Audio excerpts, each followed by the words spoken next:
Welcome to Hush Hollow, where we tell long, slow stories to carry you gently down into sleep. Before tonight's story begins, I'd love to know where you're listening from. Leave a note in the comments below. There's a quiet comfort in seeing this little community gathered from every corner of the world, each of us settling in for the night together. And if these stories bring you a little peace, think about subscribing, so there's always a warm light left on here for whenever you need somewhere to rest. Now, let yourself get comfortable. Settle into your bed or your favorite chair, pull something soft around you, and let your eyes drift closed. Take one slow breath in and let it go, and let the day loosen with it and begin to slip away. There is nothing you need to do now and nowhere you need to be. Just let my voice carry you quietly into the story and down into sleep. She smelled the bread before she had the key in the lock. It was not yet 5 a.m, and the village of Renholm lay as dark and as still as only a small place can be in the last hour before dawn. Nora had come up the empty street with her collar turned against the cold, her breath clouding in front of her, her aunt's key cold to the thin wool of her glove, thinking of nothing in particular beyond how strange it was to stand somewhere so quiet. And then, on the step of the shuttered bakehouse that was now incomprehensibly hers, she caught it, the smell of bread newly baked, warm and yeasted and unmistakable, drifting out to meet her in the freezing dark. She stopped with the key halfway to the lock. It made no sense, and she knew it made no sense, and she stood there a moment telling herself so. The bakehouse had been shut for months. Her great-aunt Bess had died in the autumn, and the ovens had gone cold long before that, in the last slow year when Bess had grown too frail to work them. The solicitor had said as much in his careful way. No one had baked here since the spring. The windows were dark, the shutters drawn, the little painted sign above the door faded and unmoving in the still air. There was no reason on earth for the smell of warm bread to be coming from a cold and empty room. And yet it was there, as plain and as present as the cold itself, the deep, particular smell of a loaf just drawn from the oven, and it wrapped around her on the step and would not be argued away. Nora was 32 years old and had spent nearly all of those years in the city, and did not, as a rule, believe in things that could not be explained. Her life had been made of deadlines and departures, of trains caught at a run and evenings that dissolved into work, of a flat she was rarely in and a phone that was rarely quiet. She was not, she would have said, a person given to fancy. She was a person who noticed what was in front of her and dealt with it and moved on. And what was in front of her now was the smell of bread where no bread could be, and she found, standing there in the dark, that she did not know what to do with it except breathe it in. She had come to Renholm to sell the place. That was the whole of the plan. A great aunt she had met perhaps twice in her life had left her a bakehouse in a village she had never seen, and Nora had arranged a few days away from everything, and a train, and a room at the inn along the road, and had come to sort through what was here and hand the key to an agent and go home again. It had seemed the simplest thing in the world when she arranged it. It seemed a good deal less simple now, with the smell of baking in the air, and the street so quiet behind her, and the key still cold and unturned in her hand. For a moment she did not move. The cold was the kind she was not used to, a still, deep country cold with no wind in it at all, that got in past the collar and the gloves and settled quietly into the bones. And it should have hurried her along, and yet she stood, held there by the warmth of that smell against all that cold. Somewhere across the dark, a dog barked once and went quiet. A single lamp burned by the green at the far end of the street, and beyond its small circle, the village lay in shapes and shadows, the roofs pale with frost against a sky that had not yet begun to think of morning.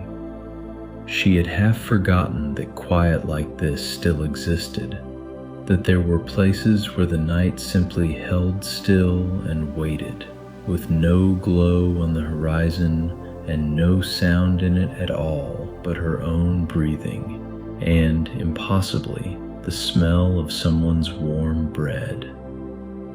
She turned it. The lock gave with the stiffness of long disuse, resisting her and then yielding all at once, and the door swung inward into the dark, and the warm smell came out to meet her fully, and after a moment, because there was nothing else to do and nowhere else she wished to be, she stepped inside and let the door fall closed behind her. Inside, the dark was complete and cold and smelled, she noticed this at once, of exactly what an old bakehouse ought to smell of, which was flour and wood smoke and cold stone, and beneath that, very faintly now, the last thread of that warm bread smell, already finning, already going, as though it had been waiting only until she came in, and had now no further reason to stay.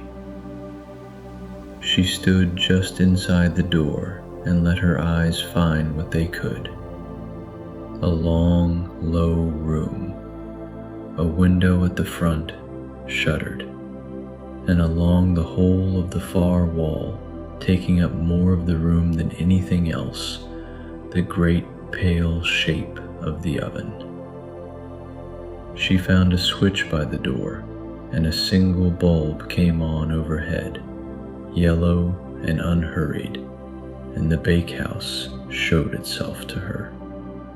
It was one room, really, low-beamed and stone-floored, worn smooth in a path from the door to the oven, and from the oven to the long scrubbed table that ran down the middle of it. The oven was old, older than anything in Nora's city life. A wide brick dome built into the wall with an iron door at its front, and a worn wooden peel hung on a nail beside it. The kind of oven you did not so much operate as tend, that held its heat in its bricks for hours and gave it back slowly. Everything in the room had been touched by flour over so many years that the flour had become part of it, worked into the grain of the table, into the cracks of the floor, into the very color of the walls, a soft, pale bloom over everything, so that the whole room seemed lightly dusted with the ghost of its own work. It was cold and it was quiet, and the bread smell was gone now entirely, and Nora stood in the middle of it and felt the strangeness of the morning settle into something quieter and sadder. This had been a person's whole life. 50 years, the solicitor had said, perhaps more.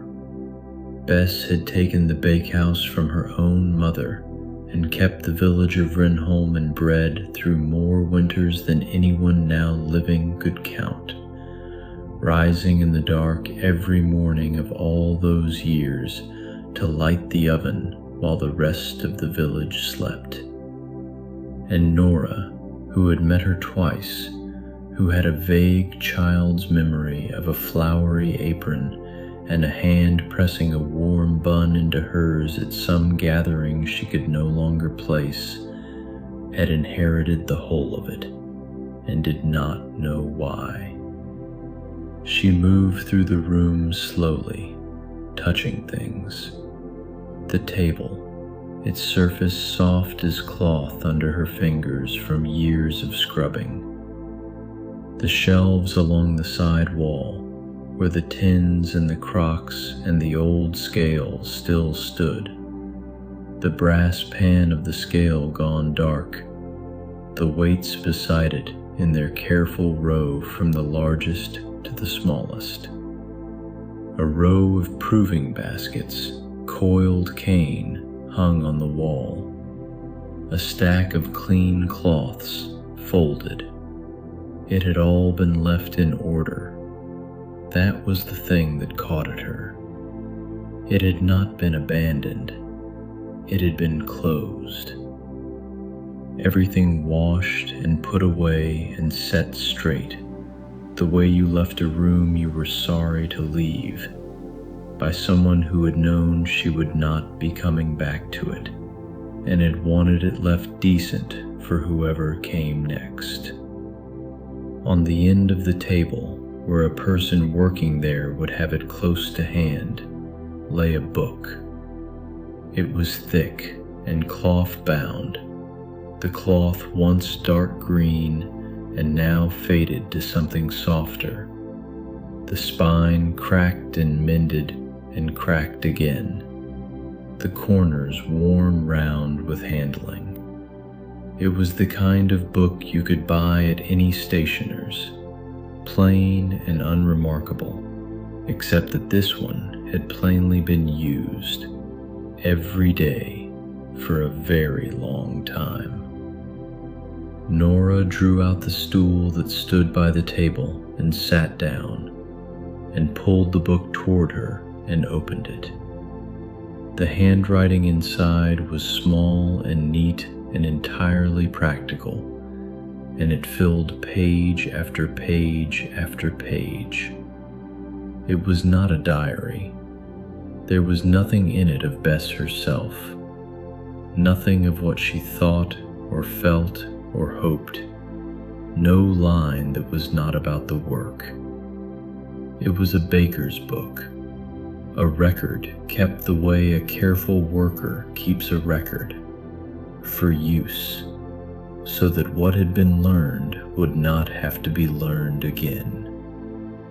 The week's orders, the weights of things, the rise of a particular dough in cold weather against the rise in warm, a note that the Harlow wedding wanted 3 dozen and to start the ovens an hour early, the price of flour in a hard year, and the same again the year after. Bread and buns and the plain seed cake the village apparently liked at Christmas, set down in weights and times and small corrections, the accumulated knowledge of one woman doing one thing well for 50 years. Nora, who had spent her own working life among words that were used once and thrown away, among messages that needed answering by the end of the day and were forgotten by the next, turned the pages slowly and found that she did not want to stop. She read for a long time, there on the stool in the cold, with her coat still on and her breath still faintly clouding, working her way through the years. She did not know quite what she was looking for. Something of the woman, perhaps, some way in through all these weights and prices to the great aunt she had never known. and the book gave her the woman only sideways, in the shape of her attention. Here was a person who noticed everything and wasted nothing, who wrote down the cold and the damp and the way the flower behaved, who cared about getting it right long past the age when anyone would have blamed her for letting it slip. It was, in its plain way, a kind of portrait, though Bess would never have called it one. And then, near the very end of the book, on the last written page before the empty ones began, Nora came to an entry that was not like the others. It was set apart with a little space above it, as though it had been given its own place on purpose. And it did not have weights or times or a price. It had a name, and beneath the name a time, and beneath that a single line. The name was written more carefully than the rest, in a slightly older, slightly more formal hand, as though Bess had wanted it set down properly. It said, "The Quiet Loaf," and beneath it, 3 o'clock, and beneath that, the one line, which read, "For whoever needs it that week." That was all. There was no recipe. There were no weights, no method, nothing of the how of it, which was strange, because the whole of the rest of the book was nothing but the how of things. Every other bread in it was written out in full, so that it could be made again by anyone who could read. But the Quiet Loaf had only a name, and a time in the deep middle of the night, and that single line about whoever needed it, as though the how of this particular loaf was not the kind of thing you wrote down, or as though whoever read it would already know. Tucked into the fold of the page, so that it fell into her lap when she turned the book toward the light, was a slip of paper, older than the book, yellowed and soft with age. On it, in the same careful older hand, were 2 short sentences. "The Quiet Loaf is never sold. It is left." Nora sat with the slip in her fingers for some time. She was, she reminded herself, a practical person, and there was a practical morning's work waiting for her. The clearing, the sorting, the call to the agent, the whole business of turning a dead woman's life into something that could be listed and shown and sold. She had 3 days. She could not spend them reading. She set the slip back into the fold of the page, carefully, where it had been, and she closed the book, and she did not, she noticed, put it with the things to be cleared away. She left it where Bess had left it, on the end of the table, close to hand. Then she stood and stretched the cold out of her shoulders and went to begin. But the last page stayed with her all that day, the way a single held note stays in a room after the music has stopped. The Quiet Loaf, 3 o'clock in the morning. For whoever needs it that week. Never sold. It is left. She turned the words over while she opened the shutters and let the gray winter light into the room, while she sorted the tins and the cloths, while she ate a cold lunch from the bag she had brought and looked out the front window at the quiet street. There was a story in those few words, she was certain of it, some shape of a thing she could not yet see the whole of, and it would not leave her be. She slept that night at the inn and rose before it was light, meaning to get an early start, and walked back up the cold street to the bakehouse in the last of the dark. And as she came to the step and reached into her pocket for the key, she saw it. On the sill of the front window, where the pale light was only just beginning to gather, sat a loaf of bread. It was a round loaf, dark crusted and dusted with flour, and when she came to it and put her bare hand against it, before she had thought about whether she ought to, it was warm. Not oven hot, but warm still, the warmth of bread baked perhaps an hour before and carried here and set down and left. There was no note, there was no one in the street. There was only the loaf on the sill in the gray beginning of the day, warm under her hand, and the whole of the sleeping village behind it, and Nora standing on the step of a bakehouse where no one had baked in months, holding a warm loaf she had not made and could not explain. She carried the loaf inside and set it on the table beside the book, and she looked at it for a while in the growing light, and then she did the practical thing, which was to go and find out where it had come from. That was what she told herself she was doing.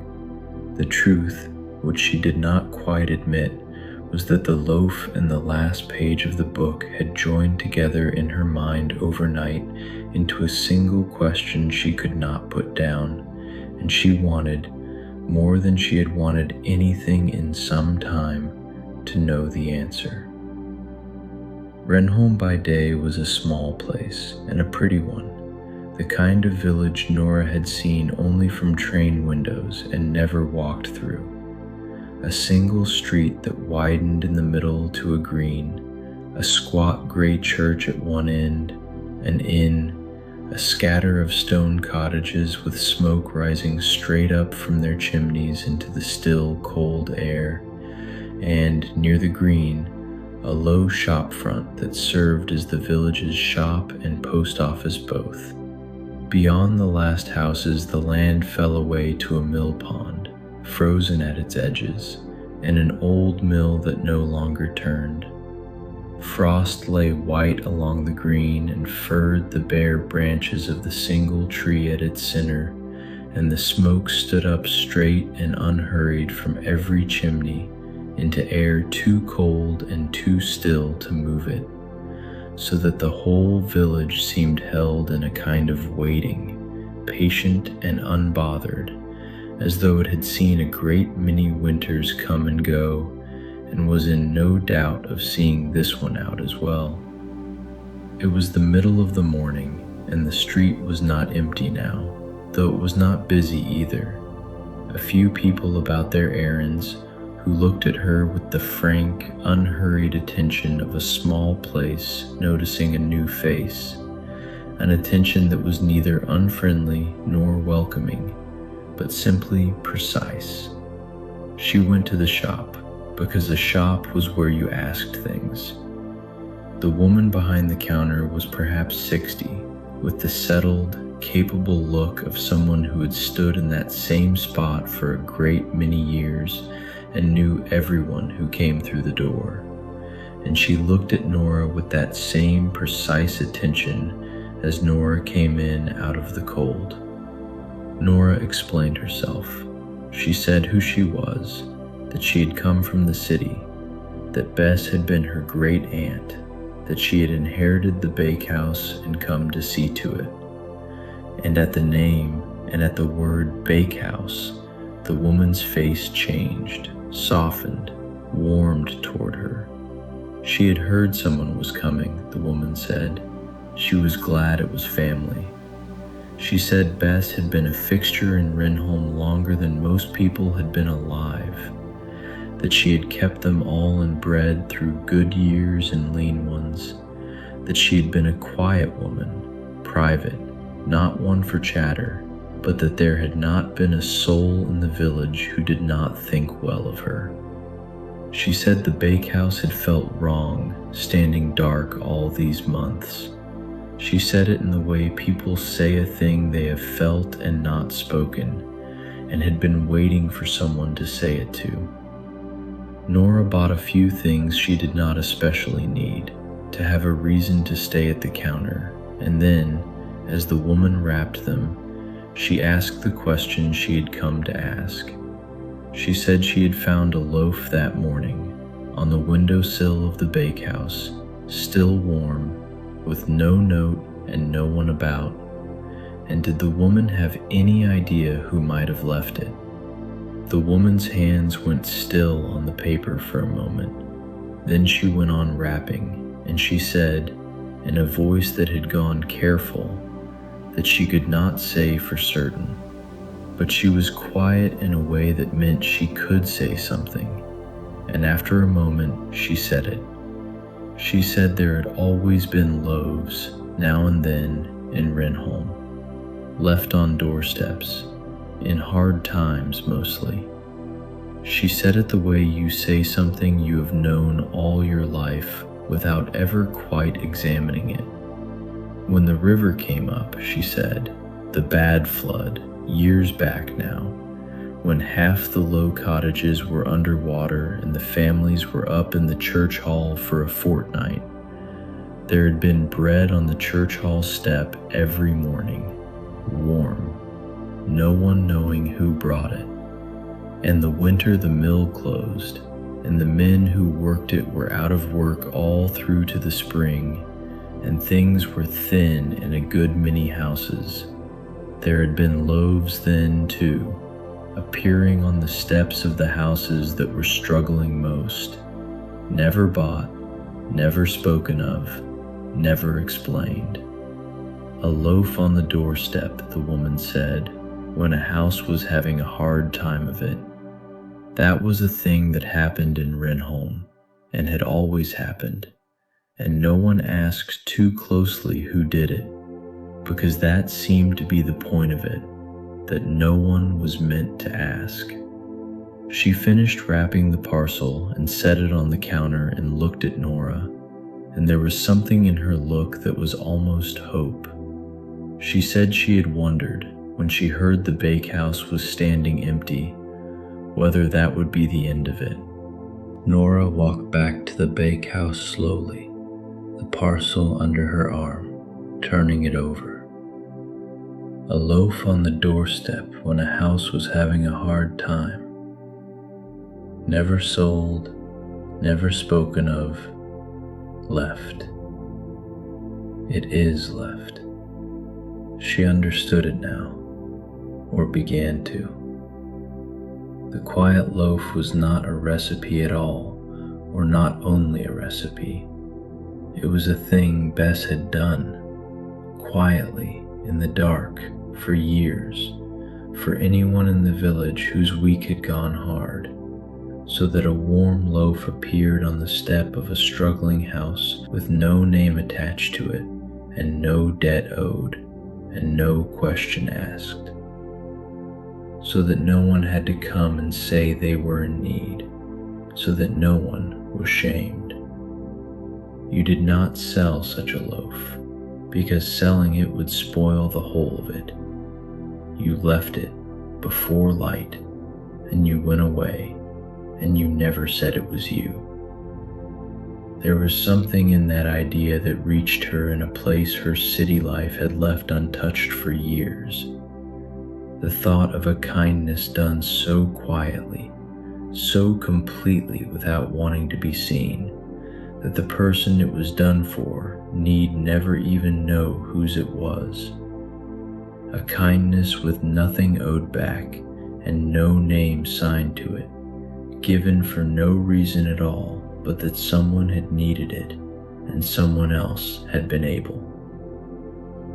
She had spent a decade among people who did nothing without it being noticed, who kept a careful account of what was owed them, and she thought, turning the old slip in her fingers, that she had never once done a thing the way Bess had done this, for its own sake and in the dark, and for no thanks. She let herself into the bakehouse and sat down again with the book.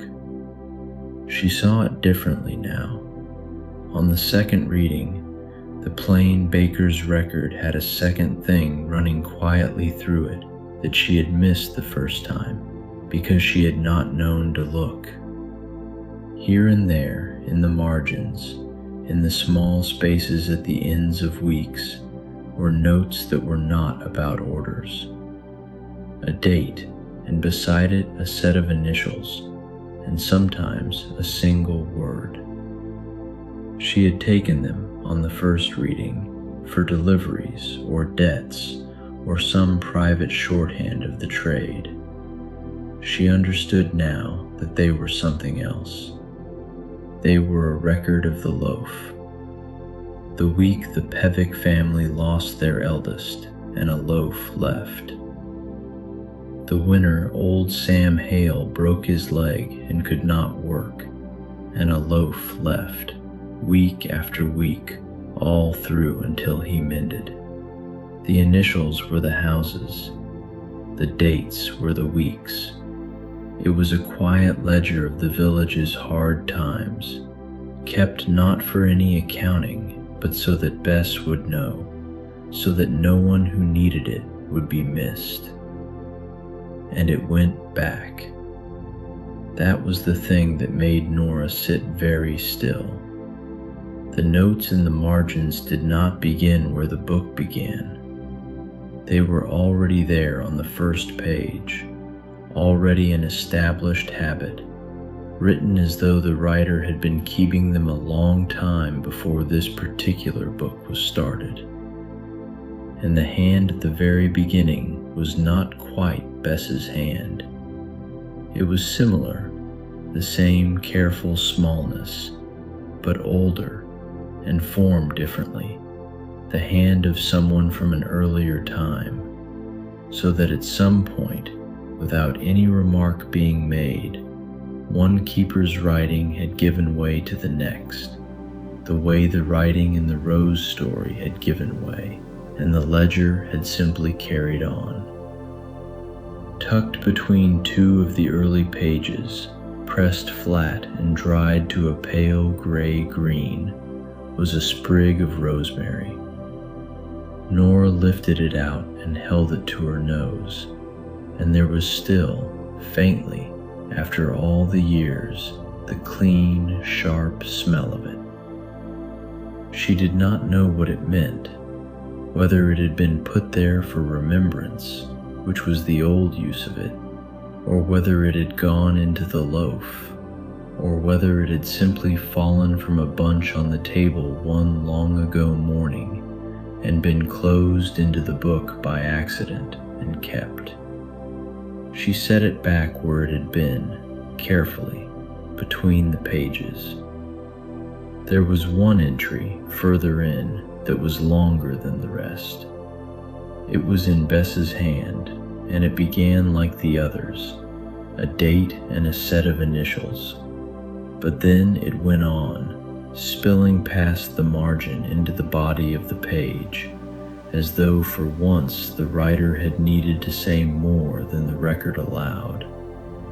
It said, and Nora read it twice, slowly, that the loaf had gone to a particular house that week, a young mother alone with a new baby and no one to help her and the winter hard, and that when Bess had gone at 3 a.m. to leave it, there had been a light on in the house, and the young woman had been awake at the window with the baby and had seen her, that they had looked at each other across the dark garden, the two of them, and that Bess had set the loaf on the step and gone, and that neither of them had ever spoken of it, then or after.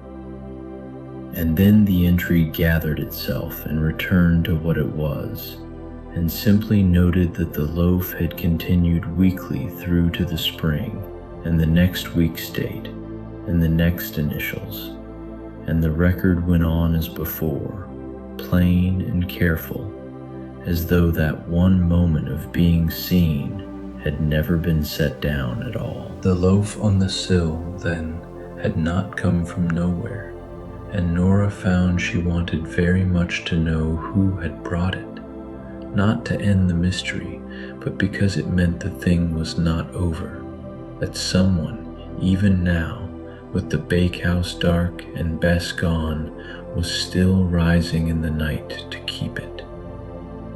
She thought about the woman in the shop and the almost hope in her face, and she thought she had better ask her neighbors. There were not many. The bakehouse stood a little apart at the quiet end of the street, and its nearest neighbor was a small stone cottage set close beside it, with a tidy front garden gone to sleep for the winter and a thread of smoke at its chimney. Nora knocked on its door in the early afternoon, and after a while it opened, and an old woman stood in it.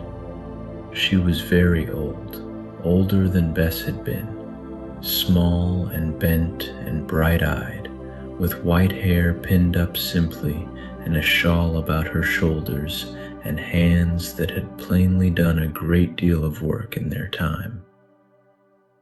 She looked at Nora with the steady, patient attention of someone who had been paying attention to things for a very long time. Nora introduced herself, and the old woman, her name was Winnie, she said, she had lived in that cottage the better part of 80 years, listened without interrupting, and when Nora had finished, she said, "Come in out of the cold," and made tea without asking whether it was wanted, and they sat across a small table from one another in a small, warm room. Nora told her about the loaf on the sill, and Winnie, stirring her tea, looked at her with the bright old eyes and said, "That was me, dear." She had been baking it, she said, since Bess couldn't. When Bess grew too frail for the ovens, in that last year, she had come to Winnie. They had been friends the whole of their lives, 2 doors apart, and she had shown her the way of it, the quiet loaf, 3 o'clock, for whoever needed it, and Winnie had taken it on, baking it in her own small kitchen oven, not so fine as the bakehouse, and not so easy, but well enough, and carrying it out before the light the way Bess always had. She had gone on through Bess's illness and after her death, right up to now. The loaf on the sill, she said, had been for Nora, in truth, a welcome, and because the bakehouse windowsill was where the loaf had always been set to cool in the old days, and it had seemed the right place to leave one now that someone had come. Nora asked, before she quite knew she was going to, whether Winnie would show her, and Winnie looked at her for a long moment, the bright eyes gone soft, and said she had hoped someone might ask. So that afternoon and the next, Nora learned to bake in Winnie's small kitchen from Winnie's patient hands. It did not come easily.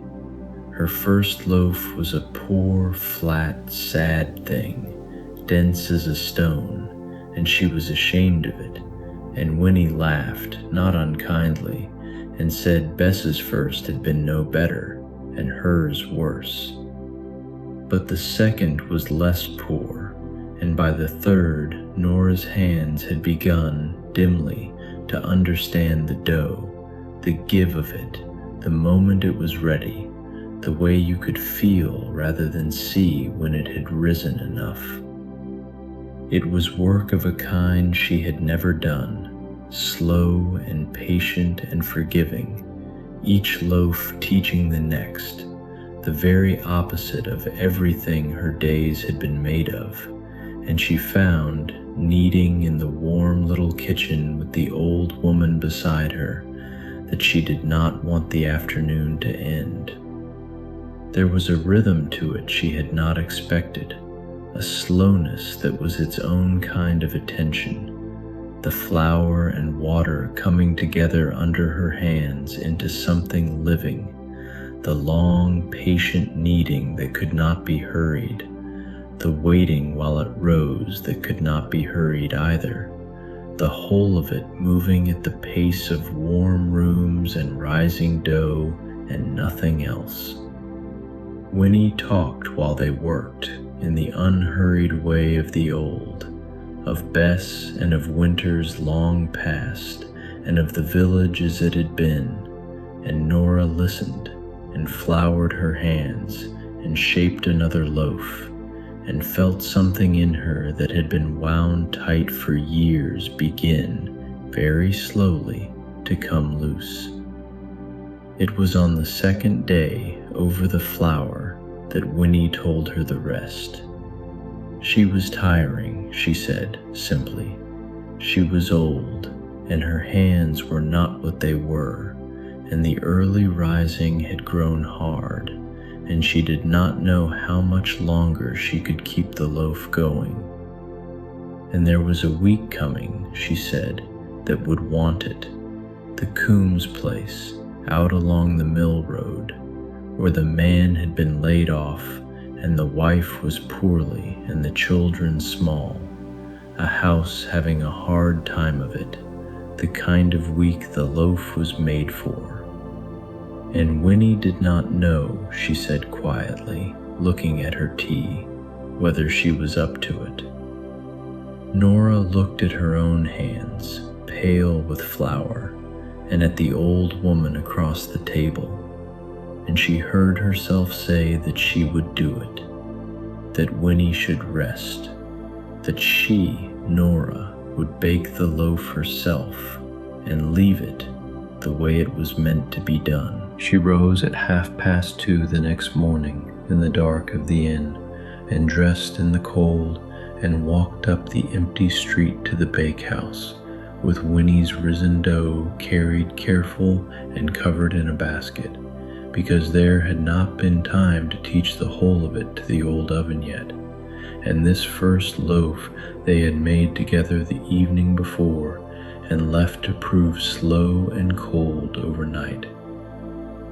The village was asleep, every window dark, the frost bright on the cobbles under the single lamp by the green, her breath the only moving thing in the street. It was the deep middle of the night, the hour the book had named, 3 o'clock, and Nora let herself into the bakehouse and did not turn on the electric light, but lit instead the lamp that hung by the oven, because it seemed the right way, and set about waking the oven the way Winnie had shown her. It took a long time, and she was glad of the long time. She laid the fire in the belly of the great brick oven and lit it and fed it and waited, and slowly the cold room began to warm, and the bricks began to take the heat into themselves and hold it, and the smell of wood smoke filled the low room, and then, as the oven came to its heat, and she raked the fire aside and set the loaf in on the long wooden peel and closed the iron door, the smell began to change, to deepen, to become the smell she had caught on the step 2 mornings before and had not been able to explain.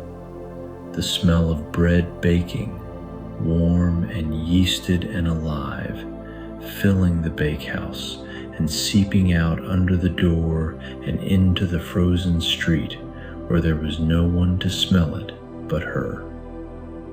She fed the fire and watched it take, the flames small and then larger, throwing their moving orange light up the old brick and across the low beams, and the cold of the room drew back from it slowly, grudgingly, the way a long cold gives way, until the space near the oven was warm on her face and hands while her back was still chilled, and she turned herself before it now and then. The bricks of the oven began to tick and settle as they took the heat. Beyond the shuttered window, the street was black and silent, and hers alone. She had never been awake at this hour for any good reason, only for work that would not wait, or worry that would not let her sleep. And it was strange and lovely to be awake in it now for this, for the plain, slow business of warming an oven and baking a loaf, with nothing pressing on her and nowhere she was meant to be, the whole enormous quiet night arranged around this one small, warm and glowing task. She waited, sitting on the worn stool in the lamplight, while the loaf baked and the night wore on toward its far edge. She thought of Bess sitting on this same stool at this same hour through 50 years of nights, and of Winnie in her small kitchen taking it up when Bess could not, and of the older hand at the front of the book, and the one before that, the whole quiet line of them rising in the dark while the village slept, each one alone in a warm room with the smell of bread and the cold pressing at the windows. And she did not feel alone in it. She felt, oddly, kept company. The oven ticked as its bricks gave back their heat. Outside, the sky was still black. There was nowhere in the world she had to be but here. When the loaf was done, she drew it out, and it was, she could hardly believe it, a proper loaf, round and dark-crusted and true, ringing hollow when she tapped its base the way Winnie had taught her to test it. And she set it on the windowsill to cool for a little while in the cold air, the flour on its crust catching the first faint gray that was only now beginning, far off, to touch the bottom of the sky. She stood and looked at it, this thing her own hands had made, cooling on the sill where Bess's loaves had cooled and Winnie's after them, and something in her chest that had been tight for a very long time, longer than this village or this week, loosened a little in the quiet. Then, while it was still warm but cool enough to carry, she wrapped it in a clean cloth and went out into the last of the dark to leave it. The Coombs place was along the mill road, a low cottage set back a little, dark like all the rest, one shutter hanging slightly crooked, a child's small boot left on the step. Nora came to it quietly through the frost, her heart beating harder than the errand warranted, and set the wrapped loaf down on the step, out of the wet, where it would be found and not missed, and straightened and stood a moment looking at the sleeping house. Then she turned and walked away, quickly, before any light could come on, before anyone could wake and see her, because that was the whole of it, that was the point of it, that no one was meant to know. She went back up the mill road in the growing gray with her empty basket and her empty hands, and she did not look back, and she found that she was, for no reason she could name, close to tears and smiling. She went to Winnie's that afternoon to tell her it was done, and found the old woman waiting for her with the tea already made, as though she had known Nora would come, And when Nora said the loaf had been baked and left and no one had seen her, Winnie nodded slowly, and her bright eyes were wet, and she said, "Good." She said, "That's it then. That's how it's done." And then she told Nora the rest of it, the part she had been saving, the part you did not tell someone until they had done it once themselves and earned the telling. She said the loaf went back further than anyone could say. Bess had had it from her mother, and her mother from the woman before her, keeper to keeper, back and back. Each one shown the way of it in a warm kitchen in the dark, and each one passing it on the same, with the same few words that never changed, never sold, always left, for whoever needs it. She said the book only went back so far, and the village's memory only so far past that, and beyond that it went into the kind of time no one could account for, back to whoever had first lit the oven in that bakehouse and thought to carry a loaf out into the dark to a house that was struggling, and had told no one, and had simply done it again the next week, and the next, until the doing of it was older than anyone's grandmother's grandmother, and belonged to the village itself rather than to any one pair of hands. It was not a family thing, she said, though it had run in families. It was a Renholm thing. It had always been here. It would, she said, please God, always be here, so long as there was someone willing to rise in the dark and keep it. Nora tried to hold in her mind the length of it, and could not, quite. She thought of the loaf she had carried out that morning, and of Bess's loaves, and Winnie's, and the older hand at the front of the book, and behind them the ones with no names left at all. Keeper after keeper, stretching back into a dark she could not see the end of.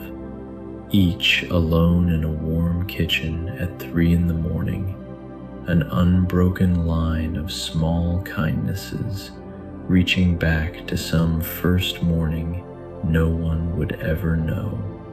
It made her feel very small and part of something very large.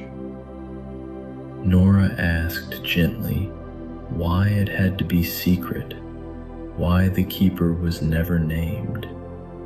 And Winnie was quiet a while, and then she said that a gift you could thank someone for was a different kind of gift, that if the village knew whose loaf it was, then the family that received it would have to feel beholden, would have to come and say thank you, would have to be, in some small way, ashamed of their need.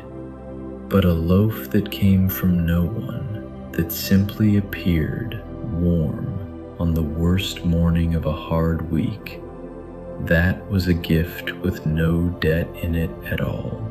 You could take it and be glad and owe nothing, because there was no one to owe. That was the whole art of it, she said, the not being known. It was the not being known that made it kind. Nora sat with that a while, in the warm little room, with the tea going cold between them. She thought that in all her years of being clever and quick and known, she had never come across anything so plainly good as this small hidden custom, kept alive by old women, and that she would like very much to be worthy of it. She did not say so. She finished her tea and thanked Winnie, and said she would come again to learn the oven, and the old woman patted her hand and said she was glad, dear, very glad, and Nora understood she was being told something more than the words. Nora walked back to the bakehouse in the early winter dusk and let herself in and stood a while in the dark room without turning on the light. And it was then, standing in the quiet with the day's gray going out of the window, that she caught it again. The smell of bread, warm and yeasted, drifting through the cold and empty room, though the oven had long gone cold, and there was no loaf and no fire, and no one there but her. It came, and it wrapped around her the way it had on the first morning, and this time she did not try to argue it away. She thought of all the loaves that had been baked in this room across all the years no one could count, the thousands of them, rising in the dark morning after morning, and she thought that perhaps a room that had held so much warmth and so much quiet kindness for so long might come to hold a little of it always, worked into the stone the way the flour had been, the way a smell can live in a place, and that perhaps what she was breathing was not any single loaf, but the memory of all of them, the long, warm memory of the place itself, giving a little of itself back to whoever stood in the dark and was willing to notice. She did not know if that was true. She found she did not need it to be true. The smell was enough. She stood in it a while, and then she lit the lamp, and it thinned and went the way it always did, but gently, the way a thing goes that means to come again. Her decision came the way the true ones do, without ceremony. She did not wake to it, or reason her way to it, or lie awake weighing it in the dark. It was simply there one morning when she came down to the cold bakehouse, already made, waiting only to be noticed, in the way a thing is settled after you have carried it quietly long enough. She was not going to sell the bakehouse. She was not going back. Not at the end of her 3 days, not at the end of the month. She was going to stay in Renholm and learn the great old oven properly and keep the village in bread the way Bess had, and rise in the dark on the weeks that wanted it, and carry a warm loaf out to a struggling house and tell no one. Because someone had to, and because, for the first time in a life made of hurry, she had found a thing she wished to do slowly and for its own sake and for good. There were letters to write, of course, to the city, to the life she was leaving, careful letters, and she was surprised to find how little the writing of them cost her, how easily the old world let her go once she had decided to let it go. There was a great deal she did not yet know how to do, and Winnie, who was glad past speaking, would teach her the rest of it while there was still time. And after that, Nora would carry it alone, and then, one day, far off, she would find someone of her own to show, some newcomer with flowery, hopeless hands and a good heart, and the way of it would pass on again, keeper to keeper, the way it always had. She did not think about that day. It was a long way off. There was only this one, and the next, and the oven to learn, and the winter to get through, and that was enough. It was, she was beginning to understand, the whole secret of the place, that enough was enough, that a life could be made of small, warm things done well and in their season, and that this was not a lesser life at all, but perhaps the truest one. And she had somehow found her way to it, up a frozen street, in a village she had never meant to stay in. She thought of the person she had been 3 days before, coming up that street with her mind on trains and agents and the quickest way home, and she could hardly recognize her, that hurried, tired woman who had not known what she was walking toward. She was in no hurry now. The city would keep, and then it would let her go, and the letters would get written in their own time, and Winnie would teach her, and the oven would teach her the rest, and the winter would pass the way winters do, and there would be another after it, and another, and she would be here for all of them, keeping the loaf, learning the village, becoming a part of the place. And so we can leave her there, in the deep quiet of a winter morning, which is where she would want to be left. It is not yet light. The village of Renholm is asleep, every window dark, the frost bright on the cobbles, the smoke rising straight from the chimneys into the still black air.